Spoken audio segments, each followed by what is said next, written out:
Hello everyone, I hope you are doing well. Recently, I had a brief conversation with a friend of mine regarding the benefit of analysis of details in practice. Both of us realize that nowadays many people falsely believe that in martial art practice, one just needs to focus on the physical movements without learning some important martial training theory. Also, both of us agreed that one of the key reasons why many practitioners do not reach a high level in practice is due to a lack of theoretical understanding of the martial art. Like anything else, both theory and practice are required to completely understand a martial art. More specifically, in martial art practice, without a strong theoretical foundation, especially in the internal styles, it would be very hard, if not impossible, to reach a good level in practice. I told my friend that I always emphasize this part, even when teaching non-Chinese students. Of course, it is not that easy for me to transfer information in a language other than Mandarin. But choosing suitable English words to express the original Chinese concept would help my students understand the core meanings of those terms. I have been working on improving my English for years. Limitations in my English skills can often make the translation of terms from Mandarin to English a difficult and frustrating experience. But with the help of some of my students, I'm making gradual progress. Please keep in mind that when I ask you to emphasize the theoretical aspect of the internal styles, I do not at all mean that you should neglect any physical training. Actually, any theory would be rendered useless without physical training, even more so in the internal styles. I recommend that all the internal style practitioners would develop their theoretical and practical aspects simultaneously. So, I'm making some progress in my English language study, and I hope you can make some progress in martial art training at the same time. Today, I'd like to talk about an interesting topic in martial art training. It is Dui Chen Jin, or Symmetrical Force. So, topics covered in today's video include: first, symmetry and aesthetics; second, dynamic symmetry in martial art practice; third, introduction to Dui Chen Jin; fourth, practical examples of Dui Chen Jin; fifth, classification: what is and is not martially aesthetic; sixth, demonstration; and seventh, takeaways. So, without any further ado, let's get started. Topic 1. Symmetry and aesthetics. I perceive martial art practice as a way to express our understanding of the human body and the universe. I also believe that at a higher level, a martial practice is a way to express our emotions as well as the appreciation of our surroundings. If one perceives internal practice as a way of life, its guiding principle can be considered a philosophy. And one of the building blocks of all philosophical systems is aesthetics. At the very last, martial practice should reflect our understanding of a certain aspect of aesthetics. In other words, martial practice should follow certain aesthetic principles. Personally, I believe that there are many objective principles underlying any martial practice. I will explain some of them in the next section. One of the basic aspects of aesthetics is symmetry. I have to say that it is almost impossible to discuss aesthetics without first discussing symmetry and its influence on aesthetics. For example, psychologically speaking, humans are very particularly sensitive to mirror symmetry, especially the vertical axis of symmetry. The aesthetic experience created by symmetry can be found everywhere in daily life. In Chinese aesthetics, symmetry is also the basic aspect of aesthetics. Please have a look at those photos. They perfectly reflect the understanding of symmetry. You can see that this concept has been applied in architecture, design, landscape, painting. Of course, there are countless other examples.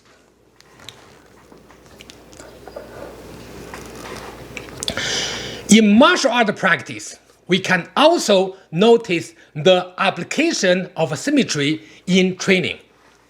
Sometimes that kind of ineffable sense of beauty of these postures represents the aesthetic elements in practice.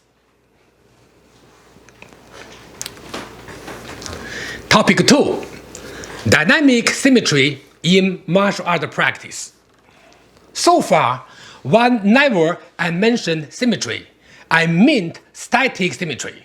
So, how about symmetry in martial art practice? In martial practice, dynamic symmetry is more prevalent than static symmetry. By definition, dynamic symmetry is the principle that promotes continuity, flow, rhythm, and balance in its expression. Therefore, this term is widely used in many fields such as photography, composition, sculpture, and many others. Similarly, in martial art practice, if you break it down any dynamic movement, you will see that it is simply a composition of many static postures. However, the key difference in the application of symmetry between a photograph and a martial movement is that a photograph is solely for expressing its beauty, while martial movement is for self-defense and other objectives. In other words, a martial movement should not only be aesthetically pleasing, but it should also remain true to martial effectiveness. So, not only should a martial movement or a series of postures be beautiful in terms of meeting some criteria of the specific aesthetic standards, but also, and more importantly, the martial meaning behind each posture should represent the value of itself. This is why I have to say that martial artists should pay special attention to both aesthetic form and martial function. The aesthetic standard in martial practice focuses on dynamic symmetry instead of static symmetry. Also, please keep in mind that a symmetrical object has its own internal control, and the internal control is the element that creates the impression of internal consistency, which gives its observer an aesthetic impression. To a martial artist, the internal control is the dynamic, speed, power release, and any other physical and non-physical expression in practice.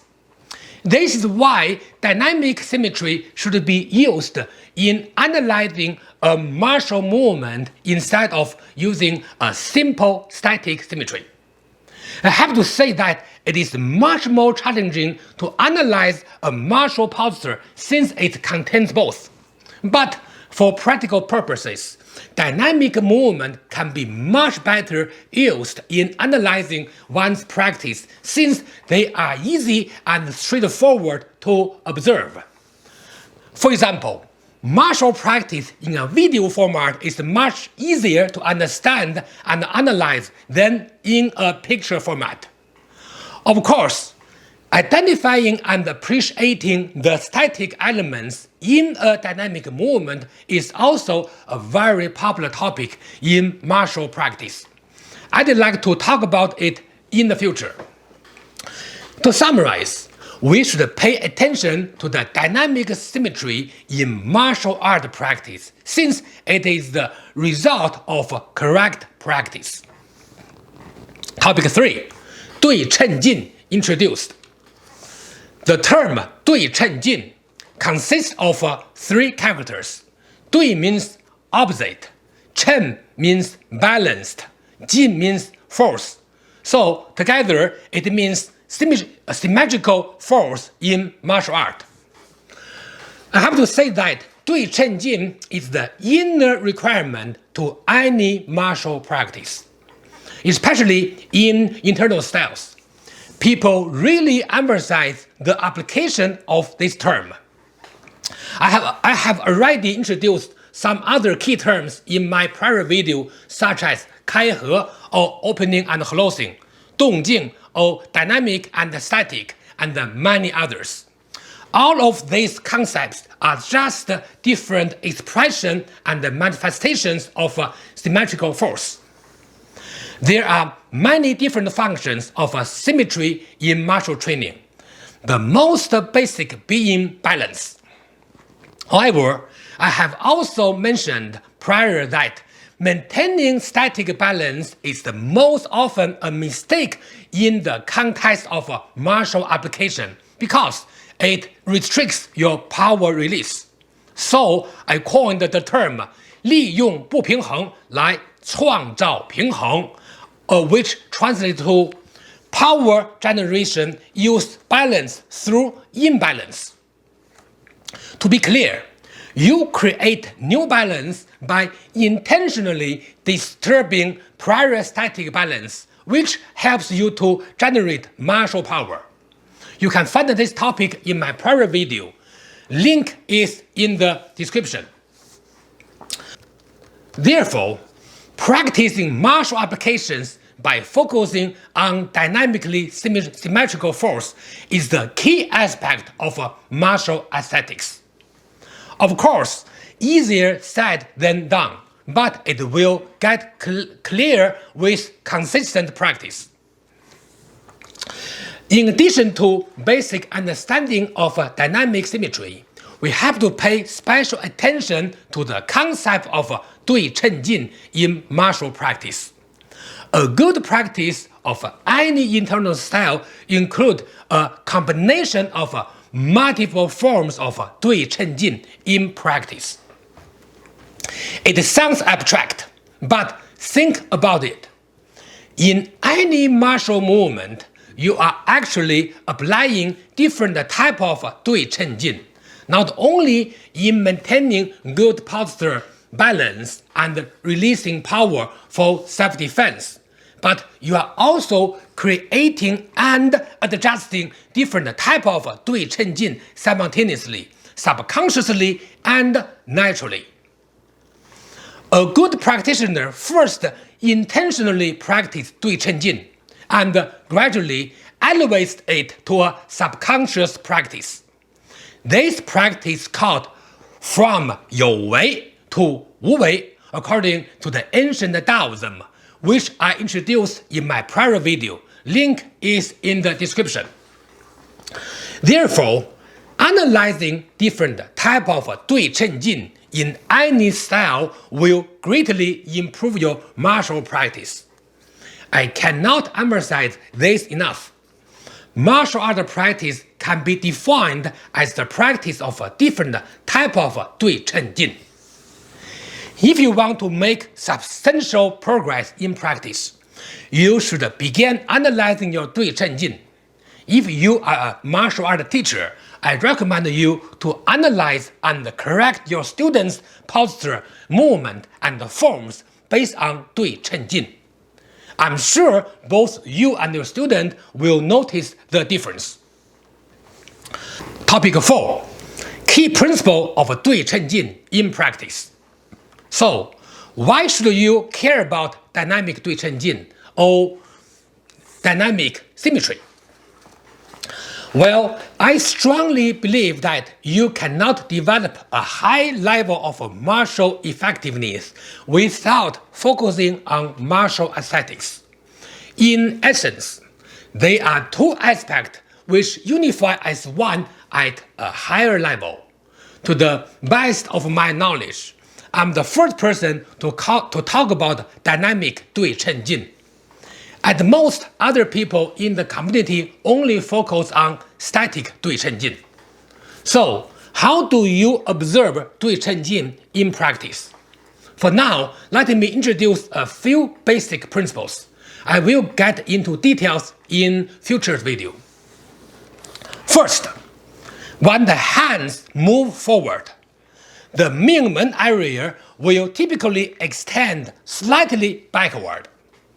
In martial practice, the force is mainly generated in the movement area, so you should make your movement area solid and then intentionally extend it slightly in the opposite direction as your hands. Second, when the hands move upward, the body typically sinks downward and vice versa. This movement lets your body bounce upward, which generates power. The Chinese concept for this is 借地发力, or borrow power from the ground. Third, another example of a dynamic symmetry is when one arm moves in one direction. The other arm moves in the opposite direction, with either same or different shapes. I will show a sample exercise for this in the demonstration section. Fourth, while pulling the opponent, your body moves slightly forward, and while pushing, it moves backward. For example, think about the grabbing movement when you practice the xingyi 劈拳. Fifth, when your body moves downward, the head extends upward. This helps to extend the spine, which is a key area for power transmission. Sixth, exhale during 发劲 or power release, which is another example of a Dui Chen Jin, a symmetrical practice between breathing and the body movement. 7. When parrying an incoming attack, your mind should extend in the opposite direction, which is Dui Chen Jin between our mind and the body movements. Of course, there are only a few examples, but they will surely improve your practice. Topic 5. Clarification. What is and is not martial aesthetics? So, let me give you a few examples of what I consider martially aesthetic. I believe that real martial aesthetic is the overall result of an internal control of one's movement, without any external elements. Let us first consider Mike Tyson. If you analyze Mike Tyson's movements, you will notice that his movements actually reflect boxing principle, thus making his practice martially aesthetic. Now, let's talk something that may seem aesthetic but is not martially aesthetic. Now, let me talk about something that may seem aesthetic but is not martially aesthetic. For example, consider some practitioners that wear fancy attire and pretend to be monks or scholar warriors. You very well know who they are, even though they try very hard to pretend to be aesthetic. Their approach lacks martial authenticity. I would not consider their practice to be martially aesthetic. External elements can, at the best, mislead the observer. They cannot change the nature of internal strength. To summarize, martial aesthetics do not involve external factors like fancy clothing, fancy surroundings, or other aspects. Martial aesthetics is solely a result of obeying martial principles and controlling internal aspects. Topic 6. Demonstration. So, let me show you a xingyi drill to demonstrate Dui Chen Jin. Pay attention to the movement of the back hand when the front hand releases power, which reflects the practice of Dui Chen Jin. Okay, let me demonstrate one movement which represents the symmetrical force. It is from the xingyi 5 elements, which is the fire or pow fist. Okay, so you can practice like this. When the left fist punch forward, then the right fist extend backward. Then the force send from right shoulder to the left shoulder. So you can go like this. 1, 2, 1, 2, 1, 2, 1, 2. So you see force from here, transfer to here.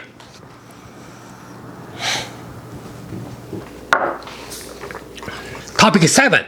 Takeaways. This was a very short video in which I tried to explain an abstract but very important principle, which can be quite challenging. However, the real benefit is not merely from the video itself. It should come from your own practice. You will see the difference after you apply these principles in your practice. Then you will realize the value of this video. To summarize, this video introduced, first, symmetry, especially dynamic symmetry and its aesthetic roots. Second, importance of a symmetrical approach in martial practice. Third, some basic principles used in martial art practice. Fourth, a short demonstration to help understand the importance of symmetrical force. That's the end of today's video. Thanks for watching, see you next time, and enjoy your practice.